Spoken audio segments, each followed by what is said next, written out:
another week and we gotta do it again. I mean, some shit just never it. changes. Man. It's never over. Yeah, I guess not. I don't know. Either way, we gotta update the intro, give them the right info. Do you have any ideas? I was just gonna shoot it straight, just tell them what's up. Okay. Oh, I have to. Okay. No, let's hear it. Okay, bet. What's going on, Titans? Welcome back to another episode of Daily Titan Podcast, or DT Pod for short. In today's episode, we're going to be breaking down Volume 118, Issue Number 5 of the Daily Titan student newspaper. In this episode, we're going to be going over a couple of stories, including one about the recent Beyond the Conversation that happened on campus with Jon M. We're also going to be talking about the Convocation that also occurred last week. And then we're also going to be going over an opinion about the politicization of science. And we're also going to wrap it up with some talk about recent sports events. Sounds great to me. Stay tuned, Titans. We'll get into it. And before I forget, I'm one of your co-hosts, Kabeer, your layout editor, and I'm joined with your other co-host, Demiana, Ghobrial, news assistant editor. And for this week's top story, our staff writer, Leah Kornberg, covered the most recent visitor to Beyond the Conversation, Jon M. Director of a lot of things. I mean, Wicked, Crazy Rich Asians, he has a pretty solid body of work, so it was really cool to hear him come on campus and speak about how his upbringing really played a role in that. I agree. I thought it was especially interesting because he talked a lot about how he has been into film, and film has been something that has been special to him for a while, since his childhood. And I thought it was especially cool how that was an interest that his parents fostered. He talked about how when he first expressed that interest for film, his parents bought him his own camera so that he could kind of practice with filming. Yeah, I think one of my favorite takeaways from this article was sort of towards the end where he spoke about following curiosity instead of just passion or talent. Yeah. Because he framed it in a way that really spoke to the value that curiosity has in terms of leading you to growth. And I think one of the things he said was along the lines of how while you could follow what you're good at, follow what sort of makes you curious, follow what you want to know more about. And that seems like a very real parallel that was a part of his journey with film, with him just being interested in film and then getting more technology to sort of pursue that. It was really cool to hear him speak about how it wasn't just something he was naturally gifted at or naturally skilled at. It was something that he wanted to get better at through the lens of just curiosity, of wanting to know more about the industry and know more about how to be better at what he wants to do. I agree. I think that something else that was interesting that he brought up was his upbringing. I know he's from California. He is from the Bay Area. And I think that kind of colored his upbringing a lot. Definitely. I think it's the Bay Area as a whole is a place where a lot of stuff kind of happens. And I think growing up in a place with such a high pace, especially in the 80s and 90s, Silicon Valley is growing. Yeah. The Bay Area as a whole is kind of just expanding and growing. So to be born into a place where there's always so much going on, it really speaks to the sort of the different forms that influence can take in your life, whether it's people coming into his parents' restaurant and dropping off different film equipment or connections he made outside of that and high school friends and things like that. So I think that what you're saying about his upbringing playing a very colorful role in the work he does now, I think it's very present. Yeah, he discussed that on the panel too, in the context of his recently released memoir, which is called Viewfinder, a memoir of seeing and being seen. Killer title too. I know. I'm a fan personally. But I think one of the more important points that he discussed in the context of his memoir was navigating his cultural disconnect. And I think that's something that's pertinent to a lot of students, just a lot of people in general, just as the son of immigrant parents, he was second generation. It gives you a different perspective and coloring on life to kind of try and balance that culture that you're getting from your parents, as well as growing up in a country that's different from theirs. Definitely, and I think it's because you have to sort of find your place with that. You can't necessarily rely on those that came before you to inform you of the culture you're from, because you're in a different environment.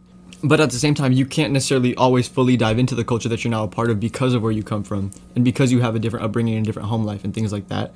So sort of what you said, balancing the two of them and finding out how they mesh in order to create a vision of what you want your life to be or the sort of life you want to portray. It's a different struggle, I think. I agree, and I think you can see that struggle in some of his works. I know in Crazy Rich Asians, which is one of his directed films, one of his most popular films, it kind of touched on that, and a lot of people who are fans of that movie kind of enjoyed it for the fact that it showed representation that kind of is not that regularly seen in movies. Absolutely. Especially romance movies. Definitely.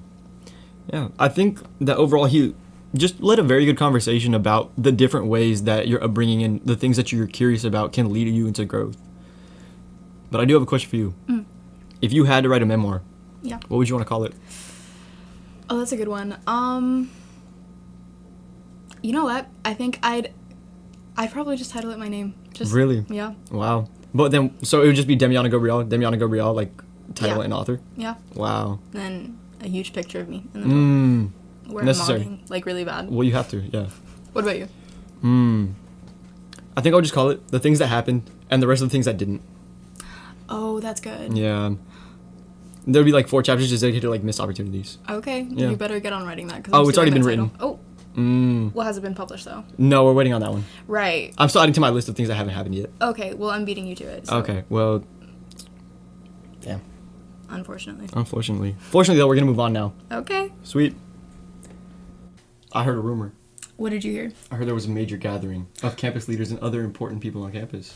Would this happen to be the convocation? It would be.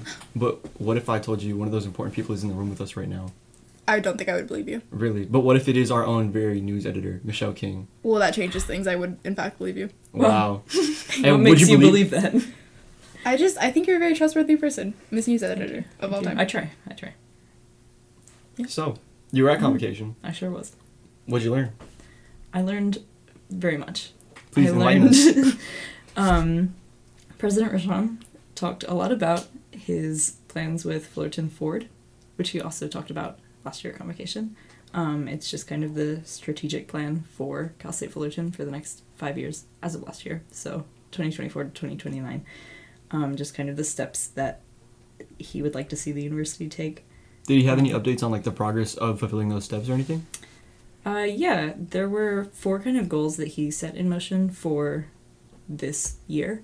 Kind of talking about the 4 goals were putting students at the center of everything going on campus, making sure that students are being catered to.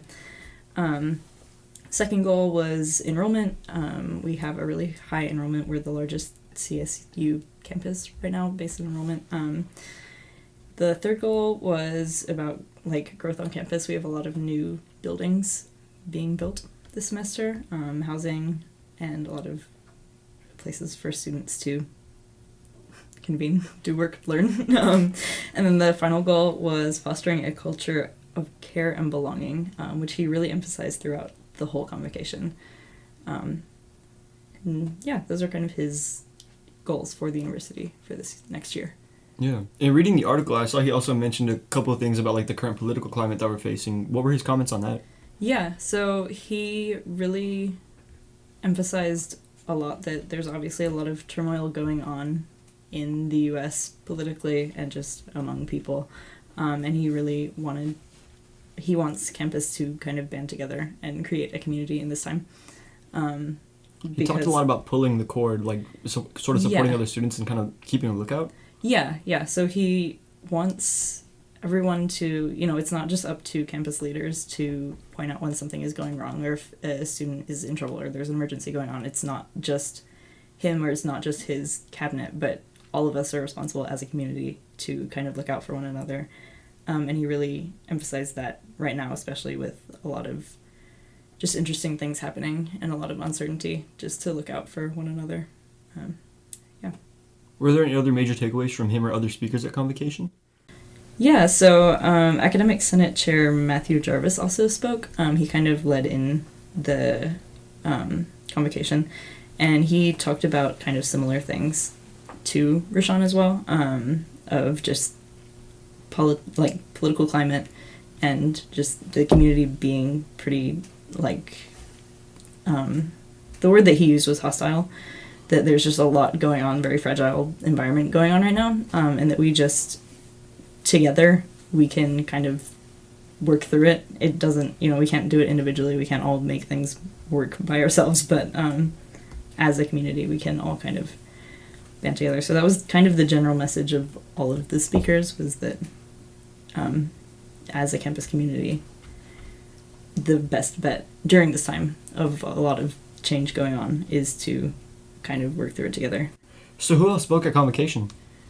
Provost Amir Debirian spoke, like I said before, Academic Senate Chair Matthew Jarvis, and also the ASI President Hanifa Sayed all spoke before Rochon came out, and kind of all echoed a very similar statement as to what I've been saying.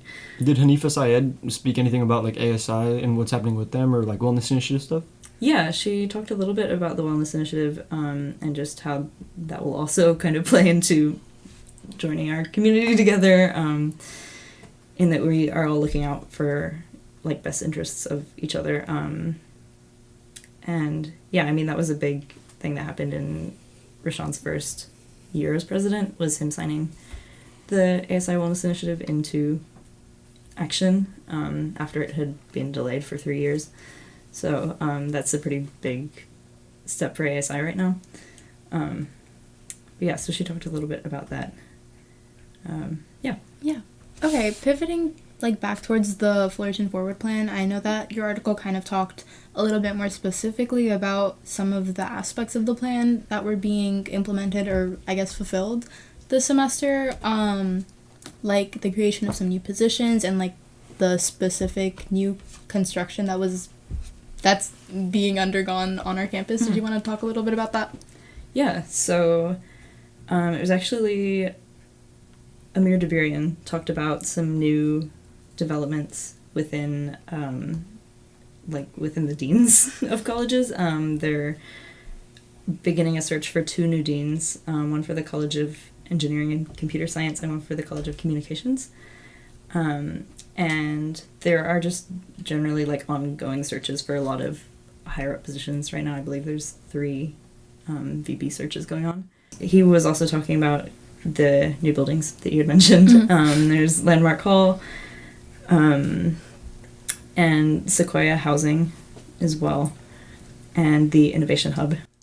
And as somebody who was covering this convocation, were there any notable moments that you maybe didn't get a chance to share in your article that stuck out to you? There was. This is entirely unrelated to anything important that happened at convocation. However, Ronald Rochon opened his speech to let us know that him and Provost Amir Dabirian were, when they were backstage, Amir Dabirian is from Iran, and they were talking about a traditional kind of like greeting that they do there, which is just a little like kiss on the cheek. And they were practicing this backstage. However, they both severely misjudged and ended up kiss on the lips, just backstage. But Rochon revealed this information to us so I can speak it aloud. And I would just like to continue to inform because I thought that was really sweet of them. It's just, it furthers the community, you know? Love to see admin getting along. Yes. Okay, well, I think that was kind of a really beautiful end to kind of one of our bigger fall semester events. Thank you for coming and speaking about it. Of course. I'm so happy to be here. I'm so happy for you to be here. Thank you. No, thank you. Thank you. Man. Furthermore, thank you. Oh. Wow. This is just, Yeah. Well then. Farewell. If there's nothing more to say, I guess you can be on your way. I will. All right then. We'll see you soon. Bye. Bye. Bye.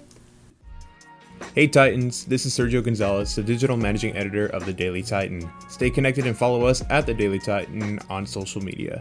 Be sure to pick up a paper on campus in the orange newsstands, and if you want more stories, check us out online. See you next week. Selma had a lot to say this week. I did. Oh, I didn't say it was you. Oh, well, it was me. Oh, well, you want to tell me what you had to say? Yeah, I wrote my first opinion. And how was that? It was really fun. I enjoyed it. Yeah? What did you talk about? Well, my opinion was about how I don't think that scientific findings should be politicized. Any examples on mine? 2 examples specifically from my article were, first of all, the kind of Trump administration's general efforts to kind of devalue climate change findings in order to push a specific agenda and kind of bring America back to non-renewable energy sources. And in order to do that, there's been a lot of overturning of climate change research, a lot of defunding of groups that study climate change, like a call to change the standards of things like methane emissions and like carbon emissions that are acceptable for certain industries. And I honestly think that these are findings that have been well established for decades. Yeah. Decades. And to kind of turn it into a right versus left issue kind of devalues the credibility. Absolutely. Like one of the major takeaways I found in your article that really that I really appreciated reading or sort of seeing implied there was the sort of divisiveness this leads to between people. especially making issues like climate change or things that are very cut and dry in terms of a research perspective into left and right, sort of like, oh, if you don't agree with me, you're wrong, but if you agree with me, like, like your facts are real. I think that there should be a distinction also between debating political perspectives that are a little bit more subjective and claiming that scientific findings are on the same level as perspectives that are more subjective, because again, these are things that have been peer reviewed. Like, they go through crazy processes to showcase and like provide proof that they are credible and facts. And I just think that this like perspective that like facts, things that are proven and empirical, are up for debate kind of spreads that misinformation. It contributes a lot to anti-intellectualism. Definitely. And anti-intellectualism is something that we've kind of covered a lot recently at DT with other opinions that have come up and also just other conversations that have been spurred on in the newsroom. And I think that this whole can of worms that this article sort of opens up about the divisiveness of scientific issues, not only does it sort of devalue the research in itself, it also insults the industries that perfect this research and that really actively look to seek out this research and give people the answers that they want to know. Exactly, because it doesn't just contribute to polarization, further dividing people who kind of have more right-leaning perspectives or more left-leaning perspectives. It also just kind of makes the assumption that people who are doing scientific research have ulterior motives. Right. And I think your mentions of Robert F. Kennedy Jr. later on in your article really highlight this point as well about turning these scientific issues into political polarizations. Yeah, Robert F. Kennedy Jr., who is currently the Secretary of the Department of Health and Human Services, is, I think, a great example of people kind of trying to discredit scientific findings in order to spread an agenda, or kind of calling into question things that are founded in decades of research. One of the points specifically that I brought up was his claims that vaccines cause autism in children, or that vaccination in general is kind of like a personal choice, which I think just calls into question the credibility of vaccines. And I talked specifically about kind of the effect that this has had on real life people. Yeah, I think your reporting on like the increase in measles cases over the past couple of years was really really exemplifying of this claim. It's an arguably like exponential rise in measles cases. I looked at the past 2 years of reported measles cases, and in 2023 there were only 59 cases reported of measles and no deaths. And then in 2024, that took an already kind of big jump into 285 cases, still no deaths. And then as of September 10th, there have been 1,454 reported cases of measles and 3 deaths. I think that this rise in measles, it's been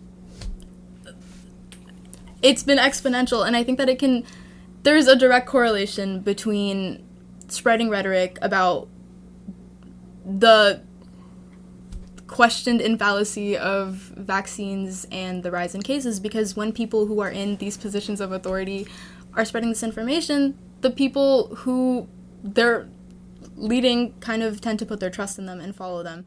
Yeah, and I think this noticeable trend in the way rhetoric has spread and also the way diseases have spread really points back to the point that you really made with this article, which is that people need to sort of take it into their own hands to fact check the information and really figure out what they believe based on what they know, rather than going based on what the people in power, people with positions of inherent credibility are saying.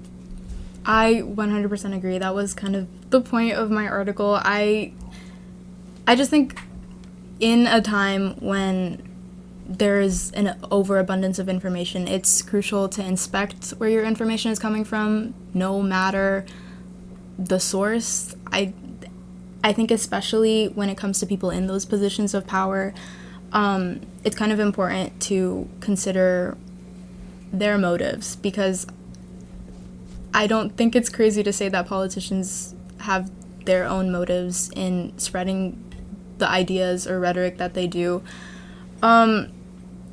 And I just think that conflating, again, politics with science, it just kind of doesn't contribute to a constructive discussion about scientific progress.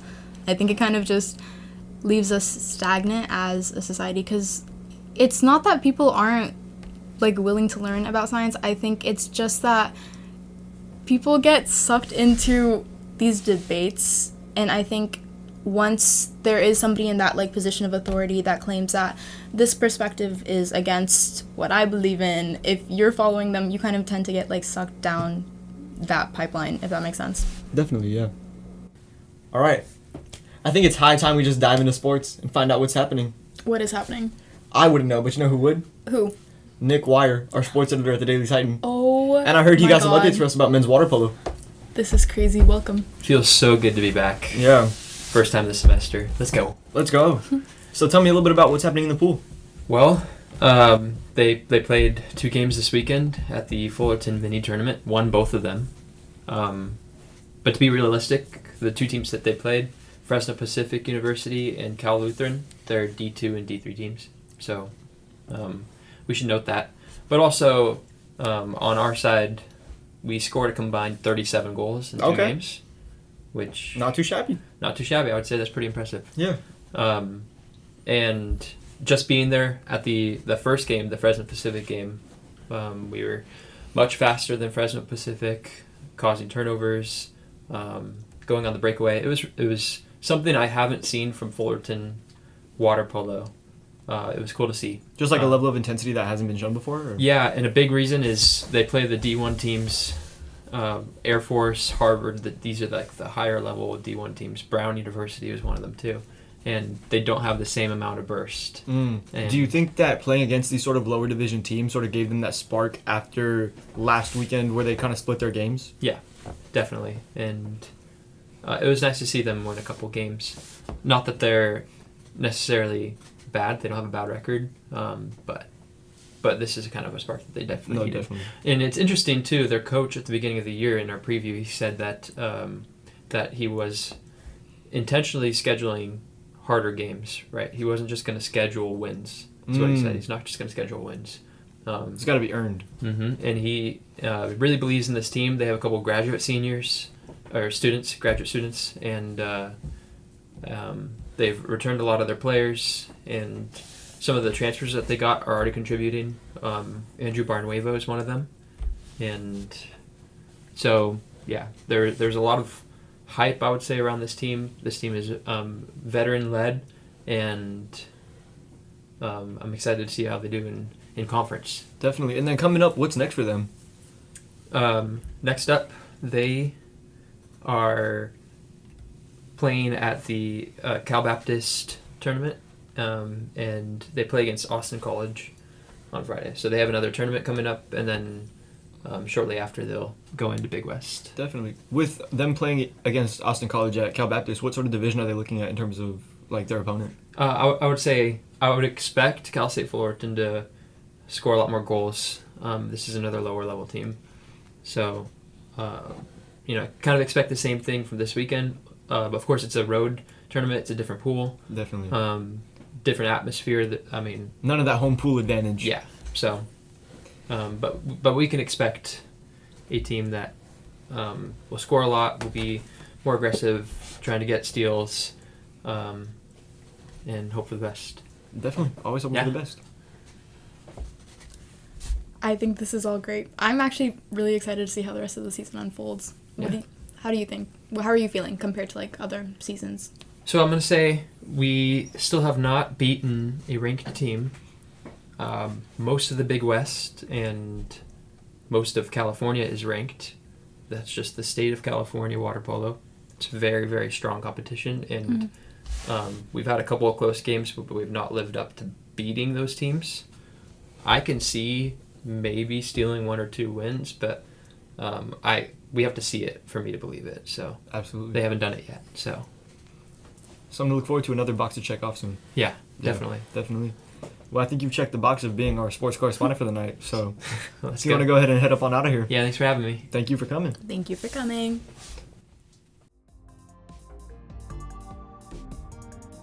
And that's it for this week's episode of DT Pod. Be sure to pick up a copy of the Daily Titan on campus or check us out at dailytitan.com to read the articles mentioned in today's episode. Thank you all for listening, and as always, if you like us, we love you. All right, don't go anywhere just yet, Titans, because we got to give a couple thanks before we head on out of here. So first of all, we got to start off with a special thank you to our executive producer, Sergio Gonzalez and Jayden Lovelady. We also got to throw another thank you out to our producer, Michelle King. Some more thank yous are going out additionally to our assistant producers, Gizelle, Medina, and Raniel Santos. And we also got to give a big old thank you to Bijan Shoushtarizadeh for providing the music in this episode. Most importantly, we got to thank all of you guys for listening and staying tapped in with Daily Titan. Just make sure you pick up a copy of that paper and check us out online. We'll see you guys next week. Thank you.